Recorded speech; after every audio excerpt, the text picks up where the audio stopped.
لە بیستەکانی سەدەی ڕابردوو قوتابخانەیەک لە تەوێڵە لەدایک دەبێت کە گوندێکی دوورەدەستی ناوچەی هەورامانە. ئەمەش جێگەی تێڕامان و هەڵوێستە لە سەرکردنە. زەمینەی لەدایکبوونی ئەم قوتابخانەیە دەچێتە هەگبەی شێخەکانی تەریقەتی نەقشبەندیەوە، چونکە تەوێڵە یەکەم وێزگەی هاتنی تەریقەتی نەقشبەندیە. خانەقا و حوجرەکانی تەوێڵە و زادگەی شێخی سیراجەدین و مەرقەدی شێخەکانی پێگەی تەوێڵە بەرز و پیرۆز ڕادەگرێت، بە تایبەتی لە ڕووی ئاینی و معریفیەوە ئەدیب و پیاوە ناودارەکانی کوردستان کەمەند کێش دەکات بۆ لای خۆی. شێخ عوسمانی سیراجەدین کە هاتوو بۆ ئێرە دوای ئەوەی لە لای مەولانە خاڵی خوێندوویەتی هاتووەتەوە لێرە تەریقەتی داناوە، خەڵکی فێری قورئان کردووە، خەڵکی هانداوە گەڕان بە دوای عیلمە. بە بۆنەی ئەوەوە ئیتر خەڵک تۆزێک چاوکراوە بووە، بەرەو عیلم ڕۆیشتون. اینجا قاربەگیش دەوری هەبووە. یەکەم جار لە 1920 کە قوتابخانە دروستکەن چون بۆ لای بەرپرسێک وادی پێیان کە قوتابخانەیان بۆ بکاتەوە. ئەمان خەڵکی تەوێڵە خۆی چووە بۆ لای بەرپرسەکە. لە ساڵی 1927 بۆ 1928 قوتابخانەی میری دەچێتە تەوێڵە، دەبێتە مێژووی لەدایکبوونی قۆناغێکی نوێ لە هەوراماندا. ئەم دەستکەوتەش بە باڵای تەوێڵەیەکان دەبڕێت. گرنگتر لەوە بوونی شاعیرێکی گەورەی وەک گۆرانە کە دەبێتە وانەبێژ و بەڕێوبەری هەمان قوتابخانە. یەکەم بەڕێوبەری قوتابخانەی تەوێڵە مامۆستا گۆرانی شاعیر بووە. ئەوە فەخر و شانازیە بۆ خەڵکی هەورامان کە لێرە وانەی بە خەڵکی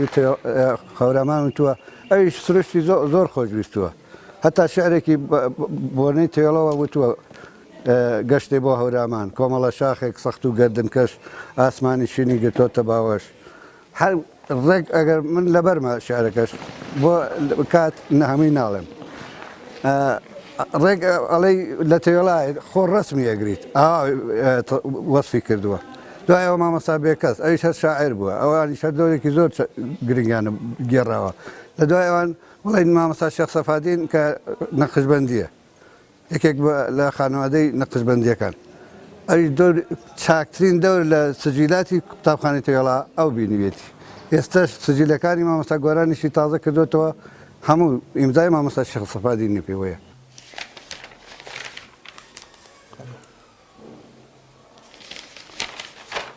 قوتابخانەی تەوێڵە 1927 و 28 کراوەتەوە، بەڵام وەکو سجیلات کە قەید عام مابێ لای من، سجیلی 1928 هەموو قوتابیەکانی ئەمری خۆیان کردووە. ئەوە یەکەم لاپەڕەی سجیلی 1928 مەجید غەفاربەک قوتابی بووە لێرە، باوکی شەید ئازاد هەورامی. دوای ئەوە تەلەبەکانی تر ئەمە تا هەر هەمویان نایانەیە. سعدی بەک کوڕی قاربەگی تەوێڵە بووە، بە ڕەحمەت بێ ئەویش ئەمری خۆی کردووە. هەمویان زۆر بە یەک کەسیان نەماوە قوتابیەکانی 1928. ئەتە سجیلاتی تر ئەمانە هەمووی سجیلاتن. دوای ئەوان مامۆستا ئیسماعیل بە ڕەحمەت بێ بردوویەتی بۆ ئێران لە کاتی بارکردنی تەوێڵە، بردوویەتی بۆ هەولێر، بردوویەتی بۆ ئێران، لەوێشەوە هێناوێتەوە، بردوویەتەوە بۆ هەولێر و دیسان هاتووەتەوە هێناوێتەوە بۆ تەوێڵە. ئەمە لە سەر ئەرکی خۆی، یعنی ئەو پەڕی دڵسۆزی نواندووە کە ئەم سجیلانەی پاراستووە.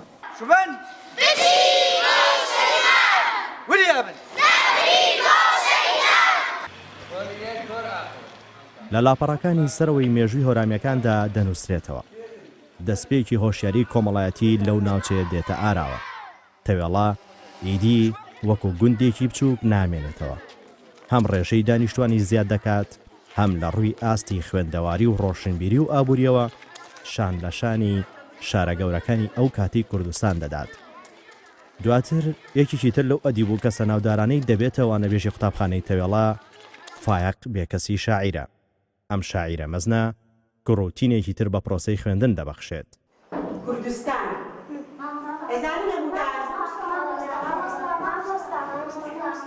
خۆی ئەوەی کە لەسەر مێژووی تەوێڵە من بیستومە مامۆستا عوسمان هەورامی کە یەکێکە هونەرمەندەکان و مامۆستاکانی هەورامان و خەڵکی تەوێڵەیە باسیەوەیە کرد کە چەند سەدەیەک پێستا لە تەوێڵە جامعەیەکی ئیسلامی هەبووە ئەمما بەدەستنووسێک لەسەر لاپەڕەیەکی قورئانی نووسراوە کە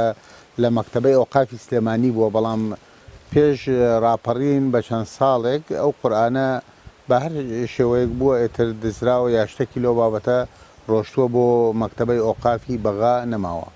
دوایەوە خۆی تەوێڵە وەکو مرکزێکی دینی مرکزێک بووە کە زۆر ئیحتیمامیان بە خوێندنی حوجرە داوە و حوجرە هەبووە لە تێوەڵە حتا لە تێوەڵە پێش ئەوەی پێش شەستەکان کە ئۆتێلی تیانە بۆ تەبان دوای شەستەکان ئۆتێل کراوەتەوە ئەمانە لە تێوەڵە دار زیافە هەبووە لەسەر حیسابی خەڵکی تێوەڵەکە بووە و حوجرەی فەقیەتی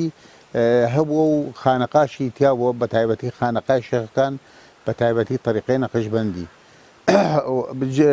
شێخەکان ڕۆڵێکی تایبەتیان بینیوە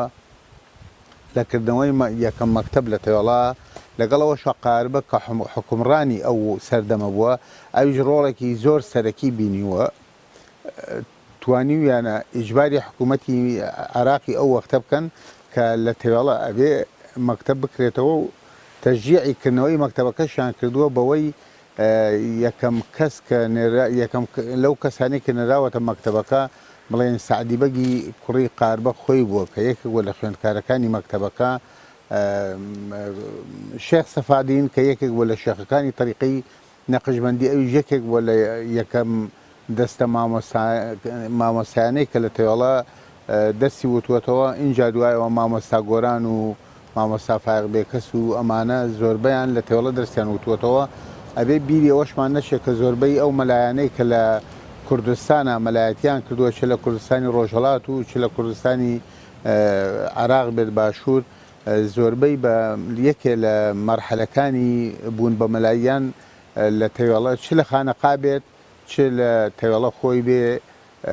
لە مزگەوتی گەورەی تێوەڵە دەرسیان خوێندووە دلیلیش بۆ ئەوە یەکێ لەو شاعرە گەورانەی کە لە تێوەڵە ڕۆڵێکی تایبەتی هەبووە مەولەوی شاعر کە لە خزمەتی شێخ عوسمانە بووە ئەو وەختە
دیاراوەی نابێت لەبیر بکرێت قادربەگی جافرسانە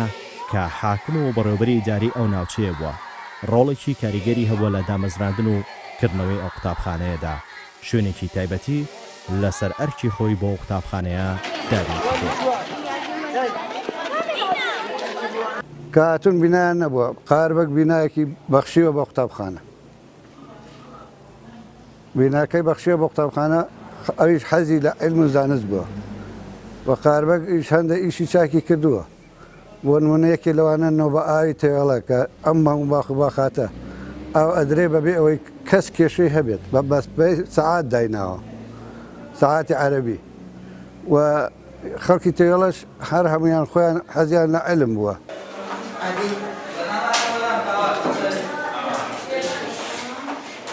بیستی نۆی پەنجاوسێ من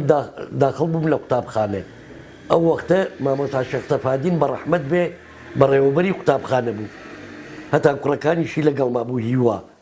هیوا و سەرکۆدا وتە ئەوانیش تەلەوە بوون مامۆستاکان شێعەلی کە لە بیرم بێ مامۆستا شێعەلی خەڵکی سلێمانی بوو ئەویش مامۆستا بوو جۆرج حەنە ساعور ئینگلیزی پێ ئەوتین اینجا مامۆستا ئەو وەختە چۆن یعنی هەر زۆر شاز بوو یعنی بۆ نمونە مامۆستا جۆرج کە ئینگلیزی پێوتین چی ئێنا سینیەکی ئێنا کەرەی تیا بوو نانی تیا بوو پیاڵەیەکی تیا بوو یعنی بە وەسائلی تعلیمی کامل یعنی بۆی حاضرە کردین هەموو ڕۆژێ کە ئاتە ژوورەوە لەگەڵ خۆی ئەمانە ئێنا دیز ئەبرێ دیز ئەتی یعنی ئەمانە هەمووی لەبەر دەمیا بوو کە دەرسی پێوتین یعنی زۆر مەزبوط بوو یعنی خوێندنی ئەوسا یعنی زۆر فەرقی هەیە لەگەڵ ئێستا ئەو وەختە ئێتیمامێکی زۆر ئەدرا بە قوتابی باش لە بیرمە مەسەن تۆ لە مووسڵەوە یا لە سلێمانیەوە ئەو مامۆستایان ئاهاتن بۆ تەوێڵە ناوبانگێکی زۆر مهمی هەبوو یعنی حجرە هەبوو من خۆم لە بیرمە و بەچاوی خۆم دیومە یعنی فەقەی یەک و دوان وسییان و ئەوە نەبوو یعنی کە تەواشا کرد دە پانزە فەقی ئەتا من کە هاتم لە ماڵەوە بۆ ناوبازار تەواشامە کرد کە فەقیەکان ئامۆژیانە کرد و بە دەنگی بەر ئەیان خوێندەوە هەتا بەڕەحمەت بێ مامۆستای ئەم قوتابخانەیەش بوو مامۆستا محەممەدی مەلا ساحێب قوتبی تەوێڵە بوو زۆر زیرەک بوو ئەو فەقیانە هەمووی لای مەلا ساحێب ئەیان خوێن هەتا مەلا محەممەدی کوڕیشی کە دوایی بوو بە مامۆستا قوتابخانەیە ئەویش لێرە تەخەڕوجی کرد لە مامۆستایی هەتا زەماوەنێک لە بیرمە لە پشتی ئەو مزگەوتی گەورەیە زەماونێکی بۆ کرا هەڵپەرکێ یانێ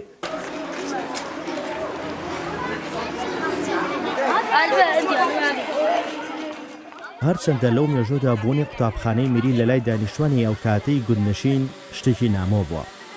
بەڵام نەوەی شێخ و بەگەکانی تەیۆڵە دەست پێشخەریان کرد و ناویان لەو قوتابخانەیەدا تۆمار کردووە بۆ ئەوەی ڕێگە خۆشکەر بێت و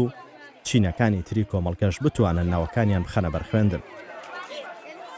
بەگەکان و شێخی تەریقەی نەقشبەندی مناڵەکانی خۆیان نردووەتە مەکتەب چونکە هینێک هەبووە ئەو وەختە بە دژاچوونەوەی مەکتەبی حکومی لەلایەن خەڵکەوە کە زۆر کەسە بۆ وتوێتی ئەمە دەرسی شەیتانە خوێنن ئەمە دەرسی خراپە خوێنن ئەمە فێری بەدڕەوشتیانەکەن ئەم بە زمانە بۆ ئەوەی دژایەتی ئەم تەریقەیە بکەنەوە لەبەر ئەوە بەگەکان و شێخەکانی کوڕەکانی خۆیان نردووە ئەگینا هەموو کەسێک بۆی هەبووە هەموو کەسێکی ڕۆشتووە دلیلیش بۆ ئەوە لەو سەردەما چەناها کەس هەبوو کە بۆ سلکی ئەسکەری کە شەشی ئیبتیدایی ویسووە لە تێوەڵەوە ڕۆشتووە بۆ سلکی ئەسکەری خوێندوویەتی و ئەوانەش دوای ئەوە مەسە بڵین وەکو مامۆستا مەحموود عەبدوڕەحیم و ئەمانە کە یەکێک بۆ لەوانەی کە وەختی خۆی بووە بە دوایی ئەوەی کە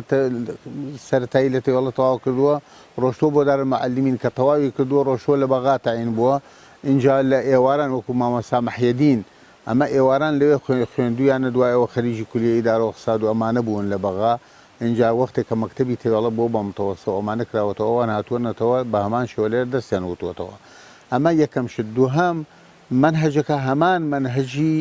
کوردستانی عێراق بووە کە لێرە وتراوەتەوە هەمان دەرس وتراوەتەوە بەڵام مامۆستا دائمە تەئسیری ئەبێ بۆ سەرخوێندکارەکانی شەخسیەتەکەی پێوتنەکەی یعنی تۆ گۆران دەرست پێ بڵێ زۆری فەرقە لەگەڵ یەکێکی کە دەرست پێ بڵێ کە لەوانەیە هەستی نەتەوایەتی و بسووتنەوەی قەومی زیاتر هەستی پێ بکەی ئەگەر یەکێ وەکو بێ کەسی شاعر یا وەکو گۆرانی شاعر دەرسی پێ بڵێتەوە تا وەکو یەکێکی تر تەنها دەرسەکەت پێ بڵێتەوە ڕۆژتان باش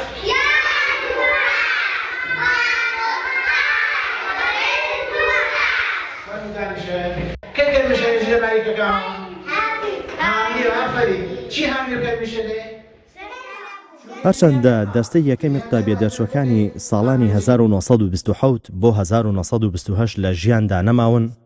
بەڵام زۆربەیان دواتر بوونەتەوانە بێژ و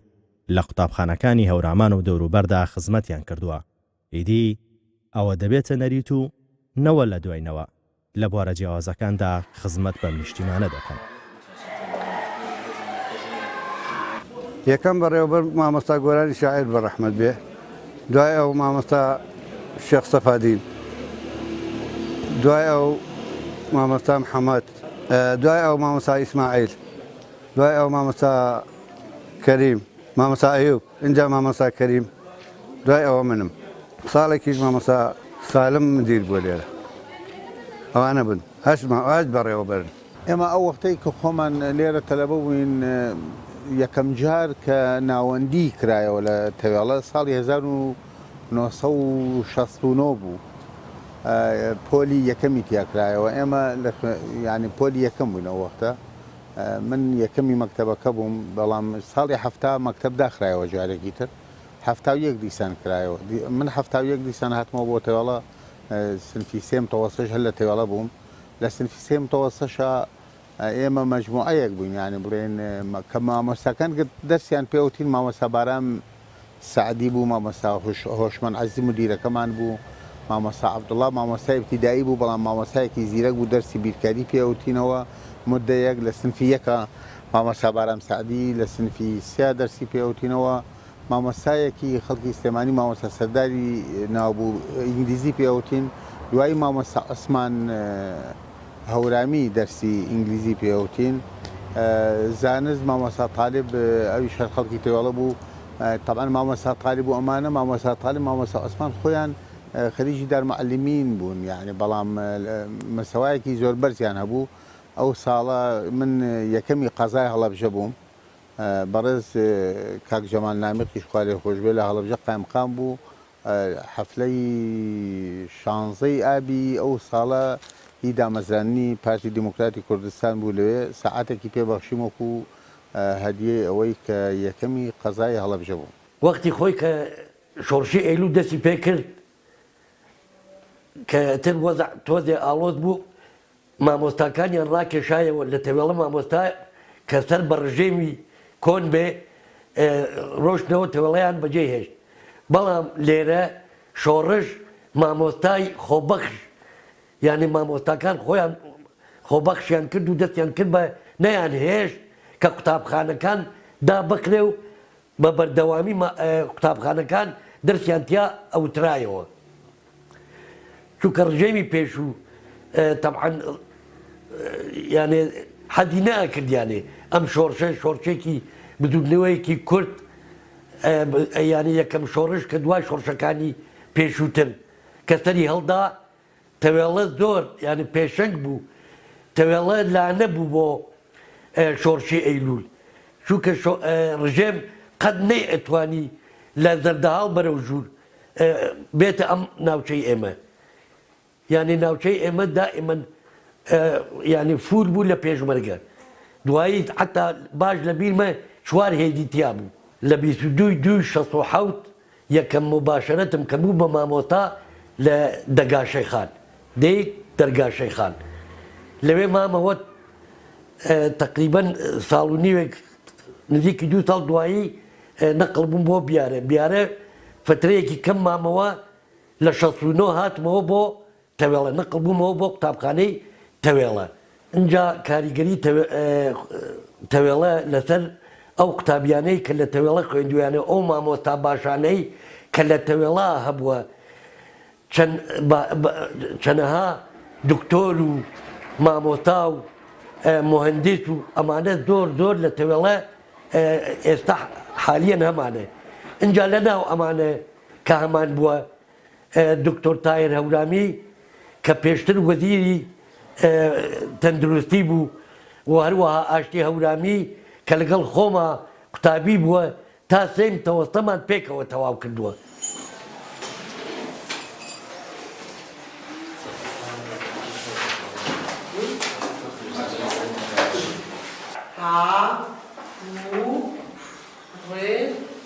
خۆی تەوێڵە لە ڕاستیدا ڕاستە شارەدەیەک بووە ئەگەر بیرەوەریەکانی مامۆستا شاکر فەتا بخوێنیتەوە ساڵی 1936 تەوێڵە 600 ماڵ بووە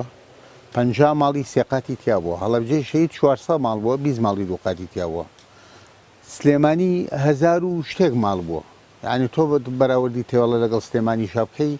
یعنی تۆ حتا ئەگەر سلێمانی 2000 ماڵ بوو بێت تەوێڵە خۆی بەتەنها ڕۆبعێکی سلێمانی بووە ئەوە هەر لە بیرەوەریەکانی مامۆستا شاکر فەتا حەبیخوێنێتەوە تکایە هەیە تەوێڵەش وەکو مەرکەزێکی دینی وەکو لە ئەوڵەوە بۆم باسکردی و حوجرەی فەقێیەتی و خانەقای شێخەکانی نەقشبەندی مووقعێکی کۆمەڵایەتی دینی تا ڕادەیەک سیاسی ئەو سەردەمەی پێبەخشیوە مرکزێکی تجاریش بووە مرکزێکی سناعی بووە هەموو چەقۆ و تیغی شارەزور لەگەڵ زۆربەی کوردستانی ئێران لە تەوێڵە و لە پاوە دروستکراون زۆربەی کلاش و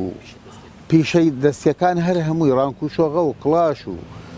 یعنی ئەمانە هەر هەمووی وەربگرە لە تێوەڵە دروستکراوە جاجم و مەوج و بەرماڵ و ئەمانە لە تێوەڵە دروستکراوە ناڵی وڵاق لە تێوەڵە دروستکراوە ناڵبەند لە تێوەڵەوە هەبووە بۆ ناڵکردن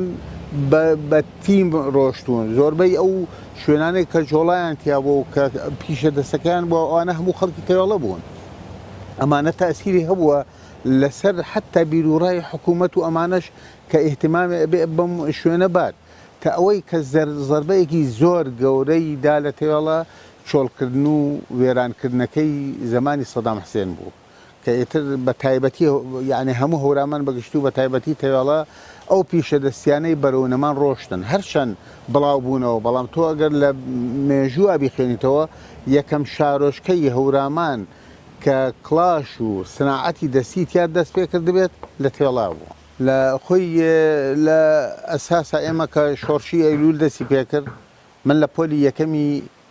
ئیبتیدایە بووم ساڵی 1960 طبعا دوایەوە ئێمە تۆزێکە گەورە بووینەوەمانە بووین بە 56 ئیبتیدایی و دوایەوە لە متەوەستە شاکە بووین ئێمە تیپی شانۆگەری هەورامانەمان هەبوو سەرۆکی تیپەکەمان مامۆستای ڕۆستەم بوو کاگەی ڕۆستەم ئێستا کە خۆی یەکێکە لە هۆنەرمەندەکان و لێپرساوی مەڵبەندی ڕۆشنبیری هەورامانیشە منیش ئەندامی ئەو شانۆگەریە بووم یعنی ئەندامی ئەو تیپە شانۆگەریە بووم کە لەگەڵ یا بووم چەند شانۆگەریەکیشمان کرد وە چەنەها بە کۆرسۆمانە حتا گۆرانی شعری سرودی نیشتمانی وەکو ئەیڕەقی بوو نەورۆز و ئەمانەمان ئەوت نەگل لە مەکتەب ئەمانوت ئێمە لە مناسبە گشتیەکانە ئەمانوت ئەو وەختانە ئەمانوت ئێمە ئەو وەختە ئەوەش هەبوو چەنەها ئێمە هۆنەرمەندی تریشمان هەبوو وەکو مامۆستا مەلا محەممەد بەهادین مامۆستا عوسمان هەورامی کە شاعیر بوون دوایەوە ئەو وەختە شەڕە شعر هەبوو لە تێوەڵە نەگەر لە بینی مامۆستاکانە لە بینی ئەو خەڵکانێکی خوێنەوەریانە بوو وەکو وەساول عەزیز وەکو کاک مستەفا ئێستا کە کوڕێکی ناوی کاک تاهرە تاهیری مستەفا ئەویش هەر یەکێکە لە هۆنەرمەندەکان ئەوانەی کە من بیرم بێت یعنی ئەو وەختە کە شعریان وتووە چەنەها کەسێکە هەر لە تێوەڵە وەکو باسم کرد یعنی شاعری گەورەی ئەو زەمانە و ئەو ئینە لە تێوەڵە بوون و شعریشان لە تێوەڵە وتووە وەکو مەلا حەسەنی دزڵی ینی کە ئەگەر کتێبەکەی بخوێنێتەوە شەنەها شعری هەر لەسەر تێوەڵە و لەسەر وەساکانی تێوەڵە و ئەمانە هەیە خۆی تێوەڵە جگە لەوەی تێوەڵە دەرەبەگایەتی تیانە بوو ڕاستە قاربەک حکومڕان بووە بەڵام بە نظامی زەڕایی بردوویەتی بەڕێگاوە بە نظامی ئەوەی کە هەموو کەسێک یعنی بەشداری لە حکومڕانیەکە کردووە هەموو کەسێک باخی خۆی هەبووە هەموو کەسێک خانووی خۆی هەبووە ئاودانی باخەکانیشیان تەوزیع کردووە بە سەعات یعنی ئێستا ئێمە ئەم باخە لە زمانی باپیرمەوە ئێمە هەشت پشت ئەم باخەهی ئێمە خۆمان بووە لەو زمانەوە چەند سەعات ئەومان بووە چ ڕۆژێکەوە ئێستا شەر ئەووامان هەیە ئاوەکەی ئێمە ئێستا کەم و زیایی نەکردووە لەگەڵ زمانە و ڕۆشتوێت و بەرنمەکە لەسەر بەرنامەی هەشت جیلی پێش من ئەم باخە ئاوە خواتەوە بچێوەی وستاوەزانی بۆ زانی پێدانێ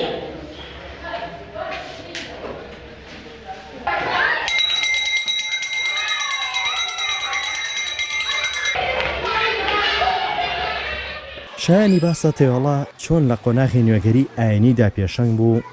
تەریقەتیان وەکو شێوازێکی نوێ لە دینداری بە ناوچەکە بڵاو کردەوە لە پرۆسەی خوێندن و شۆڕشی دژی نەخوێندەواریشدا پێشەنگ بوون ئەتوانین ئەو دوو قۆناغە لە هەوراماندا بە دوو شۆڕشی فکری ناوزەم بکەین چونکە بناغی پێشکەوتنی هەورامان بووە لە بواری کۆمەڵایەتی و هونەری و پیشەی دەستی و ڕۆشنبیریدا.